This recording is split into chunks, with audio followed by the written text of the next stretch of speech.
Bien, amigos, ya estamos de vuelta ya en el programa Distrito 15, cuando son las 20:56. Saludamos también a Matías Carvacho, que estuvo comentando junto a nosotros este primer bloque del día de hoy, interesantísimo, con estos jóvenes estudiantes, con Alvarito y Nicolás, estudiantes del colegio Instituto Higgins, con esta nueva performance, por decirlo de alguna manera, esta nueva iniciativa, gracias al profesor también, de hacer estas intervenciones en educación cívica, querido Julito, que también tuvimos la oportunidad de poder participar con ellos, así que les mandamos un tremendo saludo a todos los alumnos y compañeros de los muchachos por este tremendo trabajo. Padres que también los acompañaron, estuvieron con ellos, los esperaron, porque es importante también el apoyo de los padres en este tipo de actividades para que ellos pudiesen conocer la radio en vivo y en directo.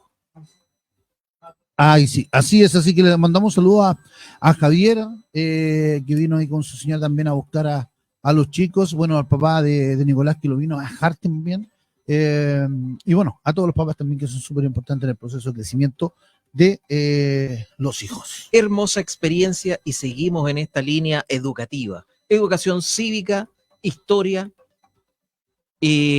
desempolvar la historia en Distrito 15. Y para eso, nuestro enorme invitado, nuestro profesor que ya se ha incorporado en este primera cápsula, pero segundo capítulo de Distrito 15, con este tema tan interesante como es la Quintrala y la conspiración de los jesuitas. Bienvenido, profesor.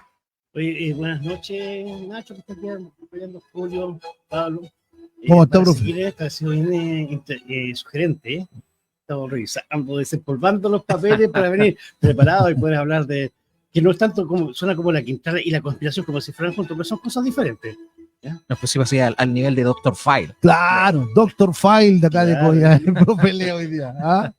La conspiración. La conspiración. Algo de yo sospecho que había por ahí. Por algo le pasó lo que les pasó. Vamos un poquito a profundizar en eso. Así que los invitamos a que se sumen al programa a través de la 107.9 y también por el Facebook Live, queridos amigos, porque ya comenzamos con esta conspiración conspirativa que nos tiene conspirado aquí a todos nosotros. Sí, por supuesto. Saludamos ahí a Nacho, que está muy interesado también en este tema. Le al gran tesorero. Sí, por eso. Esto está para la cámara. Este es el libro que tanto te digo que tienes que tener. Ahí está, muéstralo en la cámara nomás, profe, acérquelo a la cámara. Mire, esa es la que está, la que lo está apuntando a usted. Es su profe. El Joya Chileno, este trabajo de muchos años hacerlo, y es parte de un compromiso que se adquirió con los buenos vecinos en su momento, porque después se olvidaron. Lo dejó marcado, los buenos vecinos en su momento. Sí, pero yo soy un hombre de palabras, yo me comprometí con la gente y cumplo, más allá de las de que hubieran dicho esta otra gente. Y se comprometió con Distrito 15, con la radio, y aquí está el profe. Claro, aunque no comparte nada. Tengo porque me comprometí. Bien me parece. Excelente, profe, excelente. Oye, a todo esto, discúlpame, Julito, que los pueda interrumpir. Estamos en el entretiempo del partido de Argentina con Chile, que había mucha gente que estaba preocupada por eso. Vamos 0-0. Mira qué interesante esta nueva camada de Chile, que estamos 0-0 por si acaso, así que no se han perdido nada, chiquillos. ¿Y dónde están jugando? En Argentina, están en el Estadio Monumental de River, jugando hoy día por la primera fecha de la segunda rueda de las clasificatorias para el próximo Mundial. Nosotros jugamos de local con el profe y la historia. Exacto. Estamos de local. Desempolvemos entonces a Eglantina Morrison. Claro. Ahí está. ¿Qué se sabe de la Quintrala, profe? Mucha gente nos habla el Cristo Negro, la Quintrala, el trabajo de Quintrala en Machalí, su llegada, sus parcelas, los lugares incógnitos. ¿Estuvo la Quintrala en Machalí? No, mira, yo lo decía la semana pasada, que acá en el Colegio Bellavista había una pared también en donde decía que esta tierra había sido la Quintrala. En Graneros hay una escultura en madera, y todos tratan de apropiarse un poquito de la imagen de esta gran mujer. Cachipún. Pero creo que por las razones absolutamente equivocadas, ¿no? Ya que no son propias de los tiempos que vivimos, ni del cambio de mentalidad necesario que tenemos. Porque la pobre mujer ni conocía para acá. Terminó el programa. Hasta ahí nomás llegamos, listo. Ya cachamos que ella no tenía nada que ver aquí, así que listo. Buenas noches, muchas gracias. Cerramos la cortina, no vivía la cortina. Lo que pasa es que hizo una pequeña pasada por acá y dejó huella. Todas las grandes mujeres en la historia dejó una pequeña huella. Una leona. Especialmente Adriana Barrientos. en Codegua. A miércoles ya. Ahí dejó más huella. Entonces, la gente. Hay una tesis muy interesante acerca de la historia de Codegua, en donde se pudo dilucidar este tema. Si acaso era cierto todo lo que se contaba de Catalina de los Ríos y Lisperger acá en Codegua. Y un hombre muy bien informado, hicieron un trabajo de archivo muy bueno y despejaron esto. Entonces, hoy día podemos decir con propiedad cuál es el vínculo que tuvo Catalina de los Ríos y Lisperger por acá. Pero antes de eso, yo me gustaría un poco hablar quién era. Por supuesto. Claro, si una mujer genial. Cuéntenos de esta pelirroja según lo que hemos tenido a la vista. ¿Era pelirroja, no era pelirroja? Bueno, dicen los cronistas de la época, bueno, ella descendía por ambas ramas familiares de la alta nobleza, por el lado alemana, y incluso por el lado masculino y femenino, venía por Bartolomé Blumen y por Pedro Lisperger, venía de la nobleza alemana. Y esa nobleza europea, después, por una rama, se emparenta con la élite indígena de acá. Porque Catalina de los Ríos y Lisperger era nieta de la cacica de Talagante. Entonces, tenía los ojos muy verdes, era una mujer muy alta, que tenía un pelo rojo, así como los más viejos que nos están escuchando recordarán que allá en la década de los 80 hubo un programa de la televisión que se llamó La Quintrala y esa mujer que hizo ese personaje me marcó, porque la mala, la Raquel Argandoña, y hacía el papel muy bien, claro, de La Quintrala. Fue muy descarada. Y esa mujer quedó marcada, porque era mala. Mucho tiempo le dijeron La Quintrala a Raquel Argandoña. Porque ella hizo ese personaje. Claro. Entonces, claro, y ese personaje de la serie respondía al perfil que hizo Benjamín Vicuña Maquena. No al perfil podríamos decir real, sino a un perfil literario que construyó Vicuña Maquena. Este de Vicuña Maquena, profe, si mal no recuerdo, partía con desarchivar algunos manuscritos de La Quintrala, es que, ¿cierto? mira, hay que conocer las instituciones coloniales un poquito, ¿no? Para entender que era muy raro ver una mujer hermosa, de la alta nobleza, tenía mucha plata porque había recibido herencias por las 4 ramas familiares que venían de los tiempos de los conquistadores. Pensemos que ella nació en 1604 y muere en 1665, vivió 61 años. Y nadie se la pudo contra ella. Nadie era ningún oidor, ni gobernador, ni cardenales, ni obispos, nadie pudo contra ella. Y en todos estos intentos que se levantaban juicios y declaraba a los indios, declaraba a los esclavos, y la justicia no operaba como la operaba hoy. Por ejemplo, es cierto, ¿no?, que la señora misia Catalina de los Ríos Lisperger te torturaba. No, apriétale más. ¿Es cierto o no? Apriétale más. Porque la tortura o el tormento era un requisito que estaba en la parte de la ley. O sea, todos los esclavos, a los negros, mulatos o indios, se les aplicaba tormento para cualquier interrogatorio. Entonces, ante esa circunstancia, cualquiera dice lo que tú quieres que diga. Porque era la forma acostumbrada. No era que fuera ni legal. Piensa que un esclavo no era persona. No tenía derechos. No tenía derechos. Ahora, teníamos un problema. Los grandes problemas fueron que algunos se le acusó de que había maltratado a indios. Y ahí tenemos un problema distinto, porque para la corona española, los indígenas mapuches, por ejemplo, eran súbditos del rey. O sea, eran sujetos de derecho. No podían ser esclavizados. y tenía que trabajar y tenía que educarse en la santa religión católica, apostólica y romana, y todos sus derechos. De ahí, por ejemplo, que se creó en esos tiempos una institución colonial. Habían dos instituciones que tienen que ver con lo que nosotros estamos viendo para dilucidar el tema de la Quintrala. Un tema es el fondo, o en ese tiempo se llamaba la merced de tierra. ¿Ya? Entonces tenemos unas tierras que están vacantes aquí, hay como 100 cuadras que no hay nadie. Entonces yo puedo ir a hablar con el gobernador, García Ramón, y decirle que, mira, están estas tierras que están vacantes y yo solicito, porque la ley me lo permite, que me las asignen. Y esas eran las tierras que eran de los indios, del pueblo de indios de Codegua. ¿Y qué pasó con los indios de Codegua? Pues que estaba la merced de tierra y paralelamente, porque tú te puedes comprar el fondo y te gastaste toda la plata en el fondo. ¿Y quién trabaja el fondo? Si no hay gente que lo trabaje, entonces no valía nada la tierra si no hay trabajadores. Entonces, paralelamente a eso se crea la institución de la encomienda.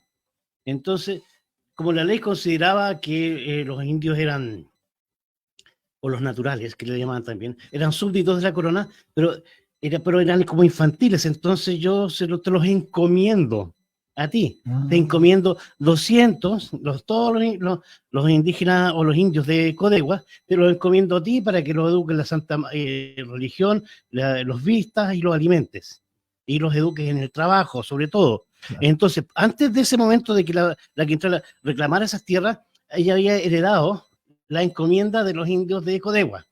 Y los indios de Codegua no trabajaban ahí, pues tú te los podías llevar. Entonces la Quintrala tenía la encomienda de los indios de Codegua. ¿Y dónde estaban ellos? En la Ligua. Se los llevó para la Ligua. Allá los tenía. Y las tierras de acá de Codegua, que eran de los indios, estaban vacantes.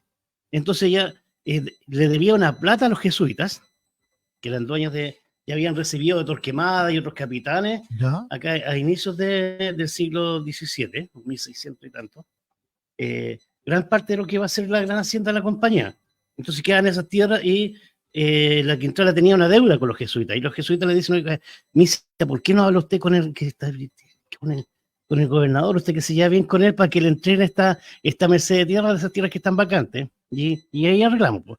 Entonces, mira, yo anoté ciertas fechas, porque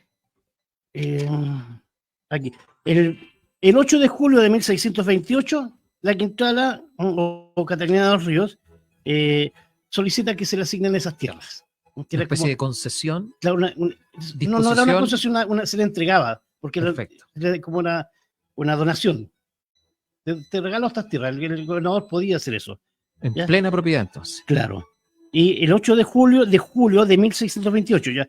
Pero agosto, el 28 de agosto, ella toma posesión de eso. O sea, ingresé la petición a la gobernación y ya al mes siguiente ya me la asignan y yo tomo control de eso.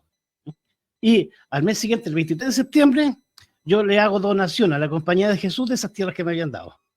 Y hasta ahí llegó la Quintrala en la región.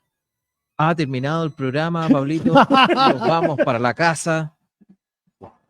Ese es el vínculo. Pero como está la figura literaria, la gente, por más que uno le explique esto, hasta con la hora, la gente va a creer aquella idea de que estuvo por acá, claro, de que era una criminal, era una psicópata, que los azotaba y que hacía pactos con el diablo, porque eso se decía en los escritos. Si tiene razón mi cuña Maquena, porque se le acusaba también de hacer pacto con el diablo, pero recordemos que ella no eran pactos con el diablo, que los católicos de aquel tiempo, al pillán y a todas estas ceremonias de los indígenas, era el demonio mismo. Y la Quintrala había sido educada, era de alta alcurnia, pero como era la nieta de la cacica de Talagante, fue educada en la cultura indígena y en la ceremonia. Y si tienes que hacer un machitún, hacer una hierba, unos enjuagues, eso es parte de la cultura. Entonces, para los esclavos negros u otros, los mulatos, eso eran cosas del diablo. Entonces se le acusaba de hacer pactos con el diablo. Porque eso dice en los autos de procesamiento, ¿no? Pero además, profe, ahí, dentro de esta mirada más no tanto en el archivo, sino que en el análisis propio de los datos, está este concepto también de esta mujer empoderada de la Quintana, la que sale del prototipo de esta mujer de familias de alta alcurnia y que se enfrenta y que es capaz de ella manejar sus tierras, porque era una figura muy masculina antiguamente quienes manejaban las tierras. Mira, ¿cómo se llama? Mira, el marido de ella no trascendió en realidad. No lo tiene ni anotado el profe. No, el marido. no, dijo, este no tiene ni un pedazo de brillo. Dijo. No, mira, ni lo noté al pobre marido que tuvo la Quintana. Porque ella era la principal terrateniente en Chile, en el reino, o la capitanía general. Porque había heredado, mira, no hay mucho acuerdo respecto del tamaño de la herencia que recibió por el lado de la cacica Talagante, pero más bien era de allá como Melipilla, Talagante, desde la cordillera de la costa hasta el mar, y eso llegaba como hasta Cauquenes. Wow. Eran como no sé cuántas regiones serían para nosotros hoy día. Una DFL2. la gran estancia de la Ligua era media región, o sea, todo Santiago es el norte por allá, ¿no? Entonces, y tenían la chacra de Ñuñoa, ¿no? Además de la casa que tenía ahí en la calle Moneda, me parece, en Santiago. Y, no tenía nada, y además su hermana, que era casada con un oidor, que ese oidor era primo del virrey. O sea, como las relaciones en la élite, pues. Exacto. Ella estaba emparentada con todo. Entonces, por más que no le cayera bien al cardenal o al obispo, Fray Diego de Mansoro, por ejemplo, que era un obispo de la época, porque era contrario a las formas que esta mujer no obedeciera a las santas leyes, po, ni a los hombres, que tuviera un marido que era un monigote, ¿no? Diríamos hoy día, ¿no? Era una mujer empoderada. Superman. Y ejerció el poder, porque la costumbre de la época, la mujer era más muchas sumisa. mujeres inteligentes, eran sumisas, ellas estaban... es que si eras rebelde te metían al convento. Exacto. Y si seguía siendo rebelde, como le pasó a Sor Juana Inés de la Cruz en México, que era una mujer renacentista, ya escribía poemas, estudiaba astronomía, literatura, practicaba ciencias, y la condenaron al claustro. O sea, la encerraron y nunca más vio la luz del día.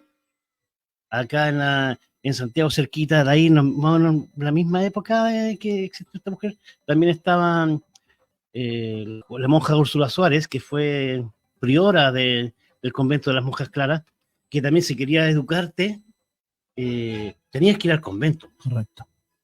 Que ahí aprendías a leer. De hecho, se acusaba también a la Quintalá de que no era una mujer ilustrada, porque no sabía leer ni escribir.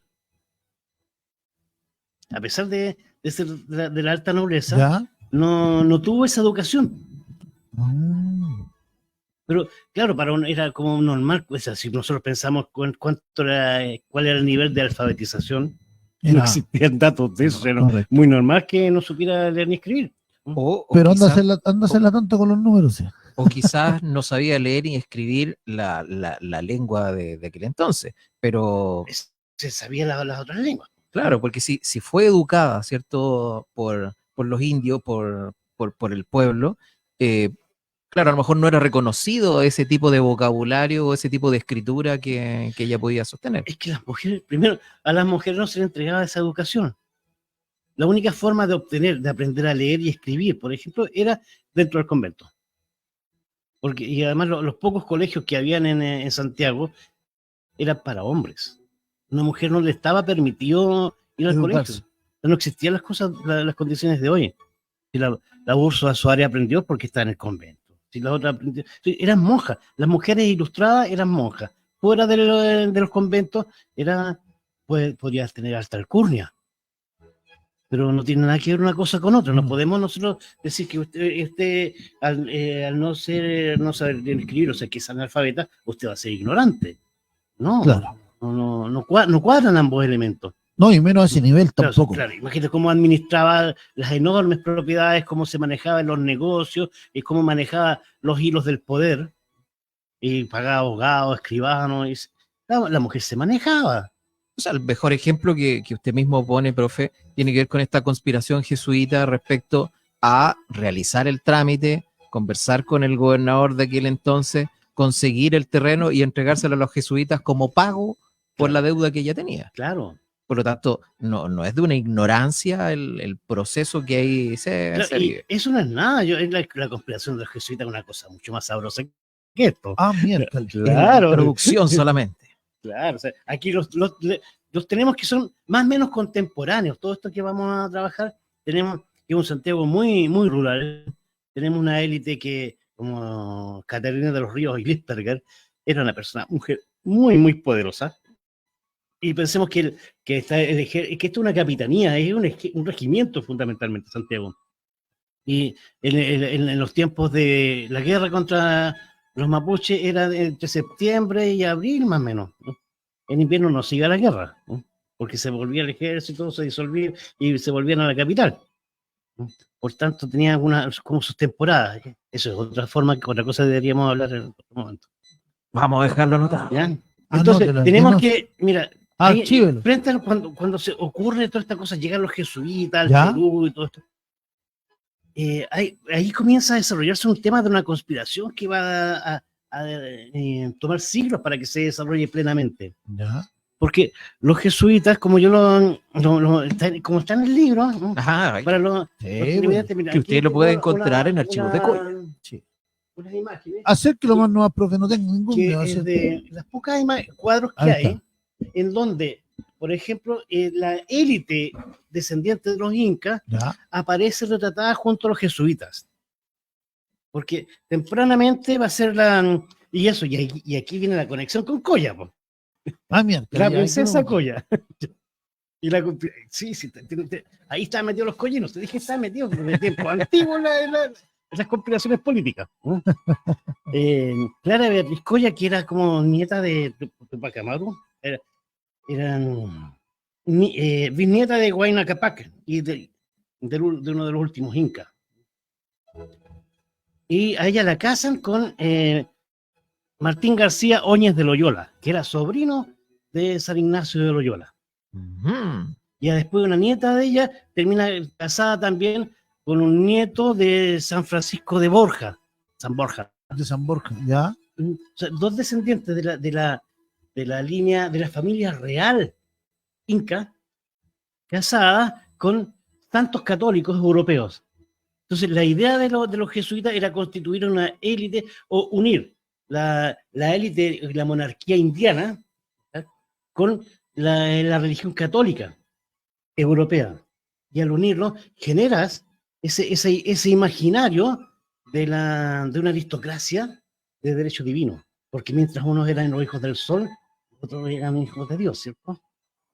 Y por ahí, en los primeros 100 años, ese fue como el empeño de los jesuitas de constituir una élite, obediente a los jesuitas, por supuesto. Correcto. Porque recordemos que además los jesuitas tempranamente, aquí tiene y otra conexión con Coya, ¿Ya? eran dueños de la hacienda de la compañía, antes era parte de aquí de nuestro querido pueblo, ¿no? Entonces, también Ya, disculpe, profe, porque hay un mito, porque lo que conversábamos el otro día, que este sector también era de los jesuitas, donde está el hotel de Terma. Chacay, esto sí, en su momento lo fue, pero, pero por poco tiempo, porque tuvieron un problema económico y tuvieron que deshacerse de eso. Ah, ya. Entonces era como así como es o sea, también habían problemas económicos en aquellos tiempos. Es que, mira, ¿cuál era la lógica? Porque y aquí uno puede entender los holding económicos. Piensa la Compañía de Jesús como un holding, un gran conglomerado, en donde, por ejemplo, si yo soy un millonario de la época, un conquistador, que tengo merced de tierra, tengo minas, estoy viejo y estoy preocupado por todos los pecados que cometí, estoy pensando lo que me va a pasar, entonces voy a construir una obra pía. Entonces voy a crear un colegio carolino, que estaba donde en Santiago se encuentra el ex Congreso Nacional. ¿Ya? Está la iglesia de la compañía y el Colegio San Carlos o Carolino. Además, entonces yo creo esa fundación y tengo que dejarle una fuente de ingreso. Entonces también le dejo las tierras de acá de la hacienda Rancagua. para que puedan sustentarse los padres. Entonces cada estudiante que iba tenía que ir con plata, y acá tenían rentas del fondo para poder mantener las obras. Y así se creaba otro colegio, se fundaba, y cada uno de los fundadores tenía que poner un fondo, una gran cantidad de oro para poder ser nombrado y se diga misa a nombre de él. Entonces, por esa vía los jesuitas acumularon una cantidad enorme de riquezas y propiedades. Entonces, de ahí que en Chile tenían como una tercera parte de todo el territorio, ¿no? Entonces y parte bueno, de eso era la hacienda, antigua hacienda Rancagua, después hacienda de la compañía, por eso fue hacienda de la compañía. Bueno, esto mismo hace ver la importancia económica también, y me imagino que o no es tan así, la intervención política también de los jesuitas en su momento. Es que mira, primero nombramos este plan que tenían de generar una élite que uniera la monarquía indiana o inca, porque no todos cualquiera. A los jesuitas les gustó la cosmovisión de los incas, de la élite. De ahí que entraron acá y entroncaron bien. De ahí todas estas imágenes que tenemos de los intentos de crear esta nueva élite mestiza. Y hacía al estilo La Quintrala. Recuerda que La Quintrala es mestiza. Ya. De hecho, se decía en la época, y esto es cagüín histórico. Ya, cagüín histórico. Claro, la copucha histórica. Que en Santiago, el que no era mulato, era Lichtenberger. El que no es mulato es mestizo. Porque la élite, la alta élite santiaguina, desde sus orígenes es mestiza. Y eso es algo que ha pesado mucho. O sea, si tú ven tu árbol genealógico y te crees blanquito, veamos para atrás. Veamos para atrás. Aunque llegue a la Quintrala, pero soy bonita de la casica de Talagante, po. Entonces, de ahí que la élite también le pesa esa cuestión. Pero a los jesuitas le gustaba. Bueno, entonces, y bueno, con el tiempo los jesuitas van creando enorme poder. Imagínense, ustedes habrán visto la película La Misión. ¿Ya? ¿Ese tiempo? Con Robert De Niro, que era... Piensen que ahí hay un conflicto también por el modelo productivo. Los jesuitas tenían, a diferencia de todas las órdenes religiosas, tenían una jerarquía muy rígida y tenían una visión del mundo que fue poco a poco chocó con los intereses económicos de los ricos de la época. Porque nos generaban esclavitud y eran altamente productivos en sus unidades. Porque organizaban muy bien la mano de obra, y además con todas las propiedades que tenían. Y recordar que cuando hablamos de los jesuitas hablamos de la élite intelectual.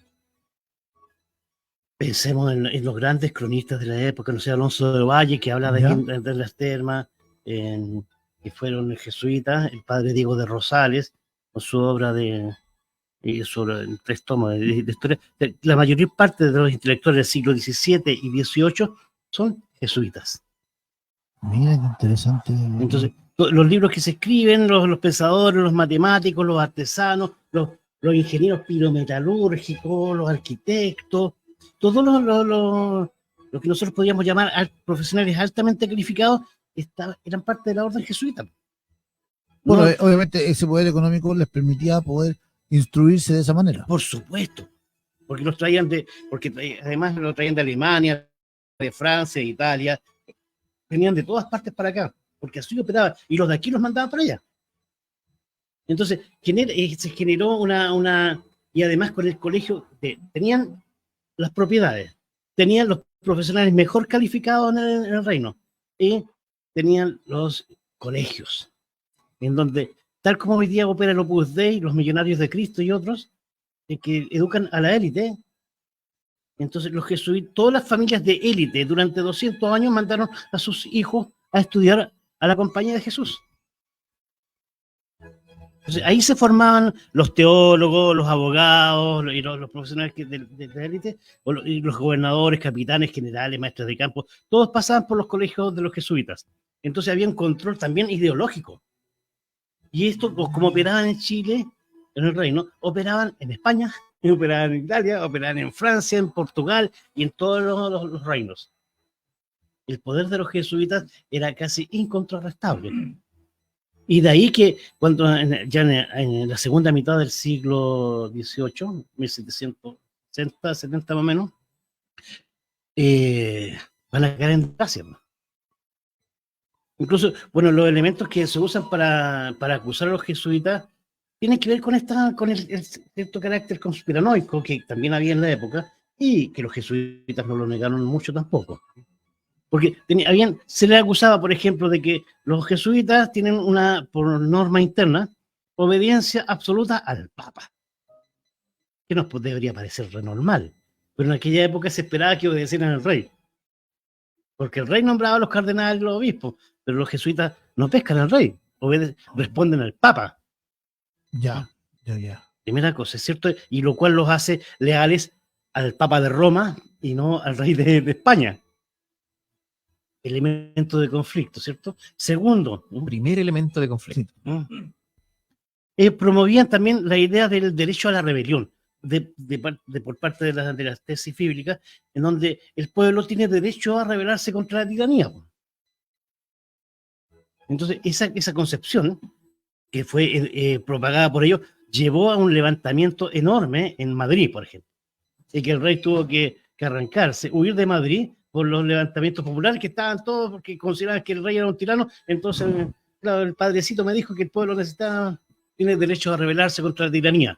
Cuestión que también en Chile, cuando yo era Lolo, y lo decíamos en la calle, cuando luchamos contra la dictadura, el pueblo tenía derecho a rebelarse y los curas no enseñaban eso en la iglesia. Segunda cosa. Tercero, eran acusados de ser liberales en educación, porque como los intelectuales de la época están leyendo también a Rousseau, a Montesquieu, a Voltaire, todas estas ideas del liberalismo que van a conducir a la Revolución Francesa. Entonces eran muy modernos, diríamos en nuestro lenguaje de hoy. Eran muy adelantados para la época en ese sentido. Bueno, está de más, lo hemos repetido cuántas veces. El poder económico que tenían ellos les daba la facilidad, ¿no es cierto?, y las herramientas como para poder tomar estas decisiones y tomar esta postura. Claro, o sea, la obediencia al Papa, se le acusaba de ser demasiado modernos y liberales en la educación, el promover el derecho a la rebelión, y también lo acusaron de ser los financistas de la rebelión contra el rey. Eso decían los enemigos políticos. Estamos jugando a la política, estamos viendo cómo era el panorama político. Bueno, y se venían generando problemas porque no fue en un momento en que ocurrió todo el desastre, sino que en algún momento ya lo habían expulsado de Portugal y le habían confiscado además todos los bienes, porque expulsar a los jesuitas se planeó todo tan bien, que dicen que le pasó algo parecido a la hermandad de los pobres hermanos guardianes del templo de Jerusalén, a los templarios. Con tanto sigilo se llevó todo que en algún momento, el 16, la orden es que el 16 de agosto usted tiene que abrir este sobre que es ultra secreto. Y ahí está la orden. O sea, tiene 1 hora para apresar al cardenal, al obispo, aquí a todos, y poner una carreta, así como están con lo que tienen puesto. Y así los apresaron.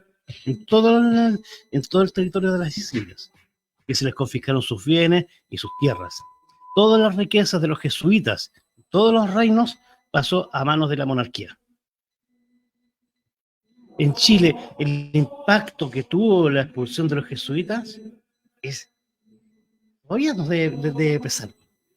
Fueron 50 o 70 años de retraso intelectual, porque de una plumada, en una sola noche, podríamos decir, eliminaste a todos los profesores universitarios, eliminaste a todos los farmacéuticos, los ingenieros, los arquitectos, a toda la élite intelectual. En unos cuantos días desaparecen todos, los apresan, se los llevan a Valparaíso, San Antonio, los mandan en barco y lejos, los exiliaron. Y hubo que cerrar los colegios. Todos los colegios de jesuitas, no eran los únicos colegios en Chile, pero eran los principales. En donde se educaba la élite. Entonces, y además te llevaste los maestros del vidrio, los maestros del acero, a los fundidores. Y quedaron las fundiciones, las fábricas, la bollería y todo quedó sin dirección. Por tanto, hubo que cerrar casi toda la industria. porque los monjes agustinos, los mercedarios, los franciscanos no se dedicaban a las industrias, eran los jesuitas. Entonces, el retraso económico e intelectual de Chile se vio afectado por una cuestión que le va a pesar siglos para poder superar esto. Claro, porque se apropiaron del sistema económico en ese sentido, abarcando tanto terreno. Claro. Y como se secuestraron los bienes, eso secuestrar o confiscarlo, es la palabra más obvia, de los jesuitas, y entre ellos estaba la hacienda de la compañía, se hizo un inventario, y es curioso el inventario que se hace, porque además de todas las tierras que no había forma de cuantificarla en aquella época, entonces te hablan de que la hacienda era de los cerros de Angostura hasta el río Cachapual, desde Argüe hasta la otra banda. Eso es Argentina. Y que serían como 5.000 cuadras. Hoy día sabemos que eran como, no 5.000, eran como 400.000 cuadras. Pues solamente la hacienda de los Pedales, hoy día, pensando en la alta cordillera y todo esto, tiene como 376.000 hectáreas. Y esto es una hijuela de la hacienda de la compañía. Es del tamaño que tenía los miles de kilómetros cuadrados que significaron la hacienda. Entonces, y que habían, no sé, 10.000 cabezas de ganado, debían 5.000 caballares, 8.000 ovejas, tantos capinos, 400 bueyes, 25 negros, 40 negras, tantos indios, un molino, 3 casas, etc. Entonces, en el inventario que están los animales, están las propiedades, están los negros, están las herramientas, están los molinos, están todos, y los seres humanos, en este caso los negros, mulatos y esclavos, son inventariados. E incluso hoy día, hoy día no es muy diferente, ¿eh? Porque cuando tú tienes una fábrica y vendes la fábrica, la vendes con los trabajadores. Así es. O sea, en ese sentido no ha cambiado mucho el tema. Que hoy día los esclavos se alimentan a sí mismos. Antes los tenía que alimentar el patrón.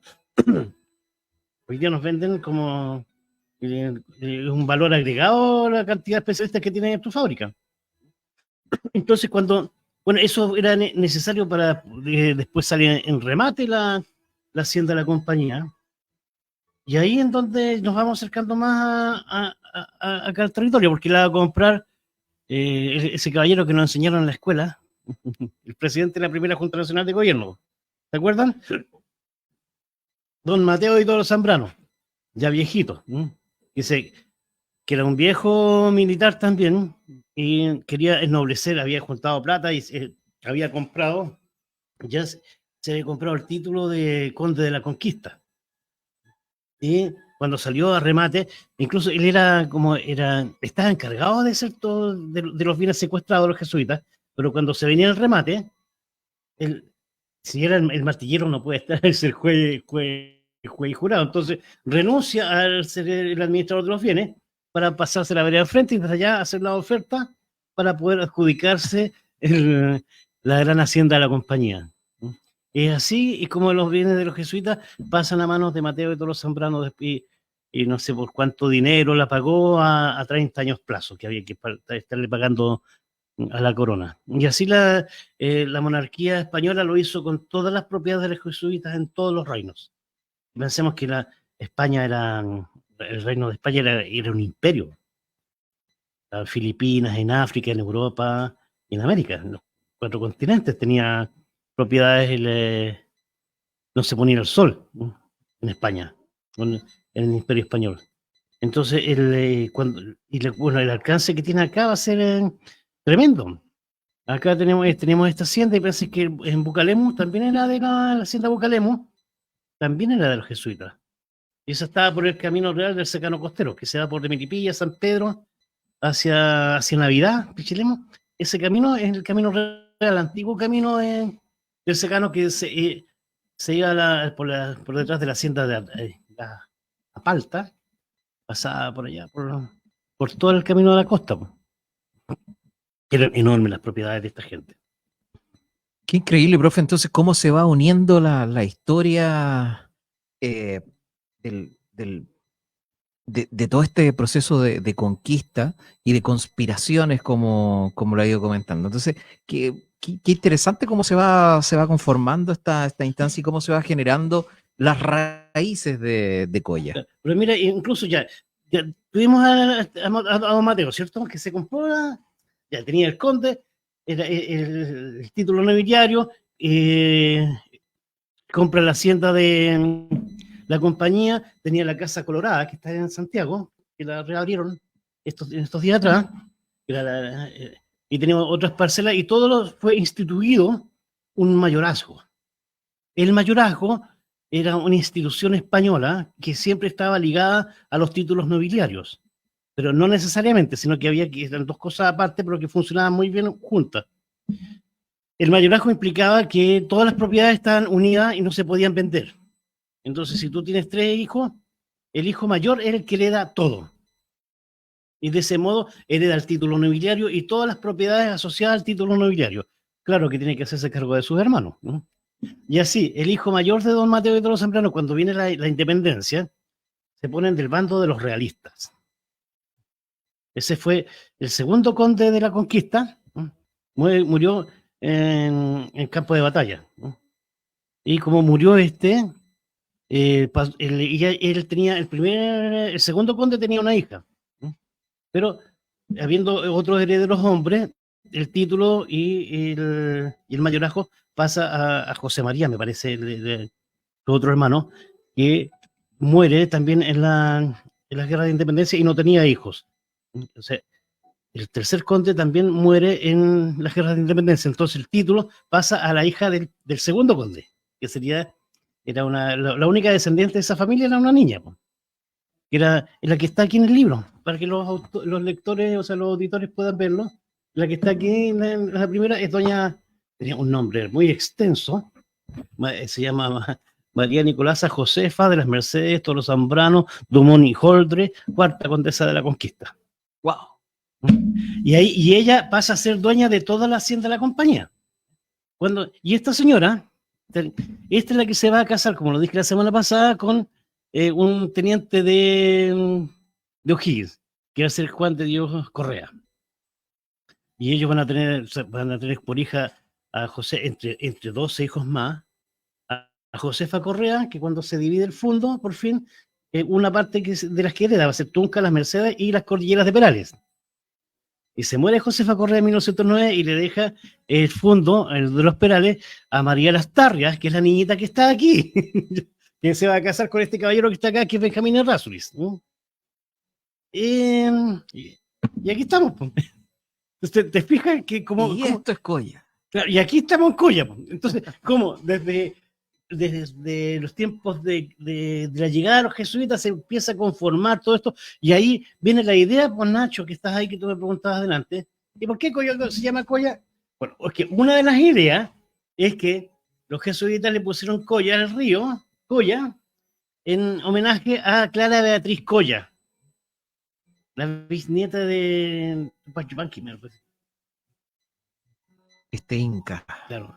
Entonces, de ahí viene, pues. Entonces, hemos estado metidos por siglos y siglos aquí conspirando contra el poder aquí en Coya. Porque después vino, ¿te acuerdas que le hablé del coronel Urriola y de toda esta cosa trágica? Estas líneas y la de historia política de conspiración. Coya. Entonces, esta historia política tiene siglos. Podríamos remontarla a 400 o 500 años de historia en estos territorios, que según los libros de los buenos vecinos, aquí no había nada, po. Antes que llegaran los gringos, eran cerros pelados. Con esto se demuestra claramente toda la historia que antecede a lo que sea. Claro, hace rato que estamos en eso, po. Estamos... Profe, Dígame. ¿también se hablaba de cementerio inca, algo así, o indio de acá de Coya, o no tiene nada que ver con eso? Bueno, la gente se muere. Todos vamos a morir. ¿Correcto? Les informo. Por si no sabían. Claro.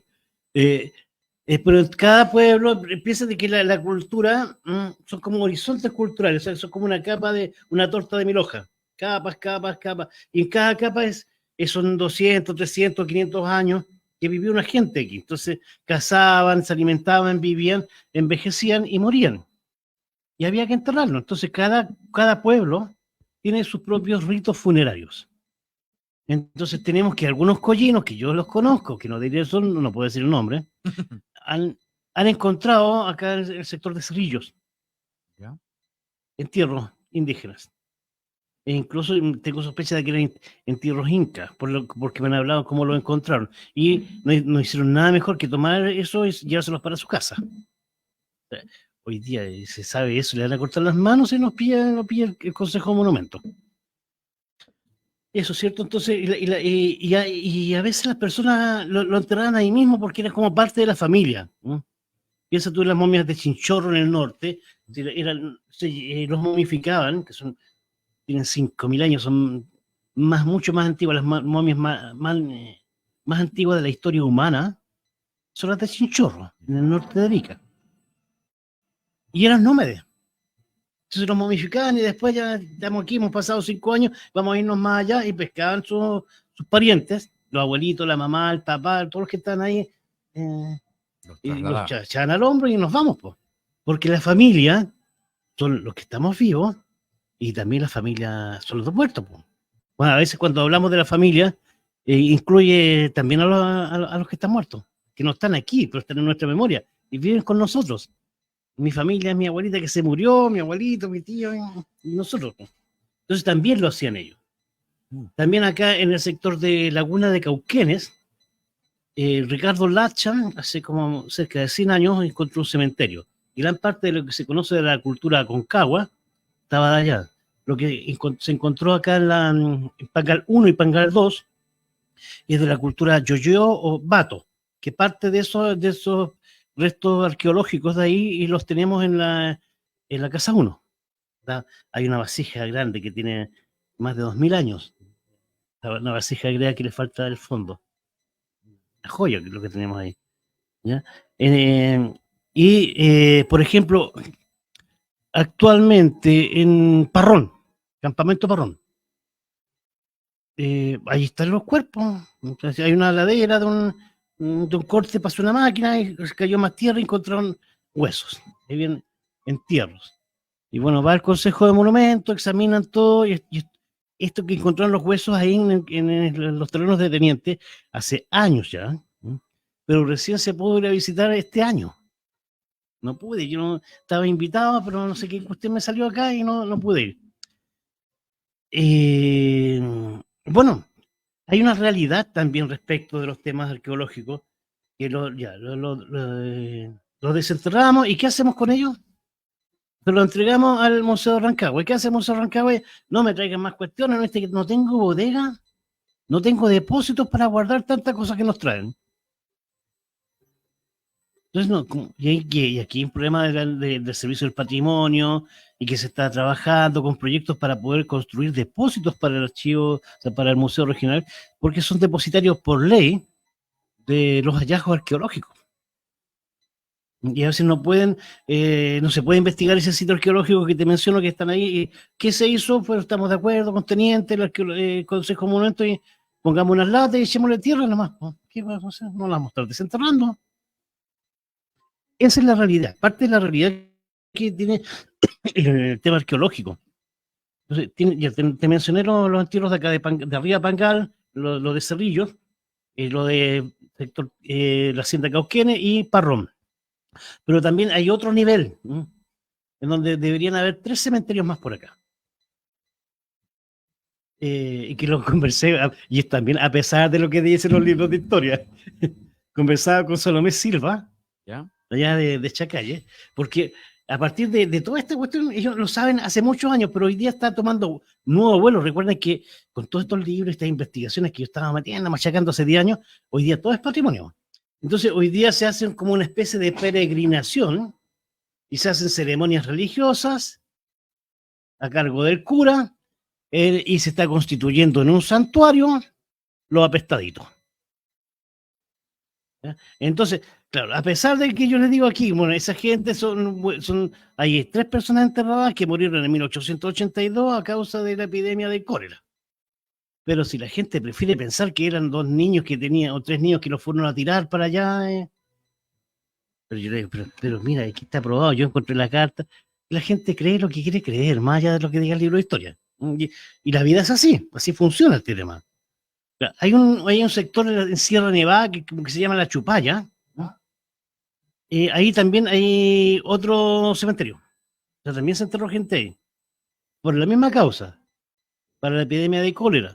Y también aquí en la memoria local, cosa que le pregunté, claro, con más exageración, es cosa que le preguntemos al Máximo Muñoz o a don Ramón Zamora, lo que pasaba ahí abajito, de los pacos para abajito. Carabineros, disculpen. Sí, está escrito carabinero, pero se dice Paco. Que ahí, bueno, dice don Ramón, no, que los cuerpos ahí los amontonaban y los quemaban y la grasa humana llegaba al río.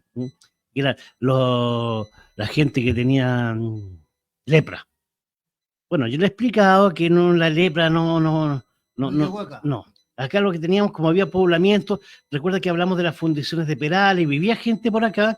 Tuvimos eso es parte del impacto que tuvo la gran epidemia de cólera, que hubo en 2 momentos, 1882 y 1887, que diezmó las poblaciones. No acabó con ellas, sino diezmar es un diezmo. O sea, acabó con el 10% de la población. Correcto. Entonces, lo que recomendó la autoridad sanitaria de la época es descubrirnos afortunadamente que el principal vehículo de transmisión del cólera es el agua. O sea, todas las condiciones sanitarias y la higiene a la hora de consumir agua. No tome agua cruda, tiene que hervirla mínimo.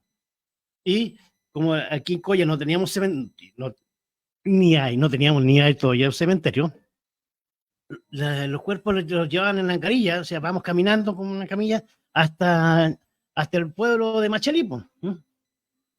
Entonces, claro, iban tomando agüita ahí por la quebrada y como ya iban con el muerto, vamos desparramando la epidemia. Y después los otros más bajitos están tomando agua ahí mismo. Entonces, para evitar eso, se ordenó que se crearan cementerios provisorios a una distancia mínima de 2 kilómetros de los centros poblados. ¿Ya? Entonces, tenemos que, y aquí en Coya, pero si estaba la Errázuriz, no, pues Errázuriz es reciente. Para esos tiempos de la epidemia, el centro poblado estaba más cerca de la Casa 1. Así, pues, venía, como usted contaba la otra vez en nuestra historia, bueno, todo el poblamiento viene desde arriba, desde el lado de Perales hacia acá. Claro. No, es por eso que la Casa 1 está al lado del matadero. Claro, incluso hay una hacia 1820 más 1920. El centro de Coya está entre bajada Bocatoma y subida a Bellavista. Ahí estaba el pueblo de Perales, o el caserío de Perales. Entonces, y si pensamos allá en Sierra Nevada, ese lugar de entierro estaba más o menos distante, era como a 2 kilómetros del pueblito o del caserío de Sierra Nevada. Y lo mismo en Chacalles, de las casas patronales para adentro, 2 kilómetros, donde están los apestaditos. Entonces, se ajusta a la lógica y a la información histórica, este tema de los cementerios. Así que esa es como muy extensa mi respuesta a tu pregunta, pero se demoró media hora en responder. Ya me perdí lo que le pregunté. Ahora, el tema de los cementerios y de los entierros por acá. Uy, nos queda harto por conversar con el profe. Bueno, vamos a ir ahondando cápsula a cápsula estas historias tan elocuentes desde los archivos, porque es eso lo que nosotros vamos a desempolvar en estas cápsulas del profe, cómo los archivos van generando esta nueva historia, no nueva historia por los nuevos tiempos, sino que nueva historia porque es una historia que viene de alguna manera a instalarse por sobre lo verbal, ¿cierto? Por esta transmisión verbal que se generaba antiguamente y hoy día se establece a través de los archivos. Sí, no. Es otra fuente, aunque no es la única, y esto que lo entienden los auditores, que la historia es básicamente interpretación. Y cuando estamos frente al mismo documento, tenemos una misma carta, tenemos un hecho. El hecho, por ejemplo, en los apestaditos, tenemos una evidencia y está marcado y sabemos Y sabemos por qué, porque me contó mi papá, que le contó su papá, que le contó a su abuelito, que era del tío y el abuelito de su tío, donde así llevamos cerca de 200 años, que ahí enterraron a gente. Por eso sabemos, nunca se ha hecho una excavación arqueológica en los Apestaditos, pero sabemos que hay gente enterrada ahí porque se conservó la memoria. Entonces después viene este caballero de Santiago y viene con sus libros y nos dice, no, si la cuestión no era así, era así. ¿A quién le creemos? Entonces hay una forma, y hoy día la gente lo interpreta, hoy día es posible y es muy bueno lo que está ocurriendo en Chacalle, que están como, y lo que hemos esperado con todo el trabajo de una década aquí en Coya, que se apropien de eso, porque antes era una leyenda, pero hoy día es una procesión. Iba un cura, y después vamos a llevar carreta, después va a venir más gente, creo que fueron como 200 personas la última vez que hicieron la ceremonia ya, entonces eso puede que termine como fiesta religiosa. Entonces uno comienza las cosas y no sabe cómo las terminan. Así es, no sabemos cómo vamos a terminar las cápsulas de Distrito 15 con el profe. Vamos a ir dejando un poco el material, ¿cierto? Para seguir profundizando con cada una de estas historias que claramente nos entretienen y nos extendemos y queremos llegar más allá y van saliendo más preguntas. Así, y también invitamos a la gente que a través de las redes sociales, a través de los medios de comunicación con la radio, pueda ir dejando también sus consultas respecto a partes de la historia que podamos ir desentrañando con el profe. Así que, qué más que agradecerle, profe, esta primera cápsula ya formal con nosotros en el programa y ya estaríamos en una siguiente cápsula el próximo jueves. Yo encantado, a mí, que me dicen que hable. Así que, en general, yo estoy muy contento porque se interesen y conversemos de estas cosas y estos hallazgos y esta construcción de identidad local. Encantado, pues, profe. Agradecemos entonces la presencia del profe y volvemos después con nuestra siguiente invitada después de una pausa en un siguiente programa. Dos cositas antes de eso. ¿El profe ya está terminando el curso de los sábados o no? Sí, me quedan como 3 clases de terminar con los y ya continúa con el otro después, ¿o no? Pero déjame descansar. Era para eso, para comentar a los que quieren después venir sí.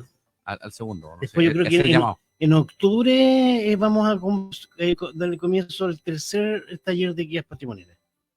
Tercer taller entonces de guías patrimoniales por ahí por octubre para quienes se vayan interesando al escuchar estas cápsulas del profe. Así es, querido Julio, ya son las 21:54 y ya se nos viene nuestra siguiente invitada, parte de la directiva de la Unión Comunal, nuestra querida María de los Ángeles Carrasco, viene ya a continuación, así que no se separen nuestra sintonía porque ya regresamos con Distrito 15.